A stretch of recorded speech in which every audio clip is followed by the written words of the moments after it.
Sige, isayupin mo ha. Oh. Sige.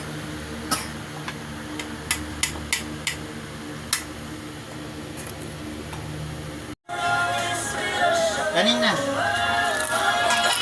Kanin mo na. Sabi mo bumangga sa kay Annie, ha? Dahil napansin ko nga na yung leeg niya para kasing nananakit. Masaya kami magbibigay ng donasyon sa charity na pipiliin mo. Grabe, sobrang dami na pagpipilian. Ano nga ba? Iligtas sa mga balyena, syempre, at malinis na tubig, pero hindi magkakabalyena Talong. Siguro mas maganda kung cash na lang. Ako maghahati. Same kao niya yung talong. Alam. Alam mo, para siyang anghel. Hindi natin minana ang mundo. Hiniram natin sa mga anak natin. Napakagandang saloobin. Ito na siya.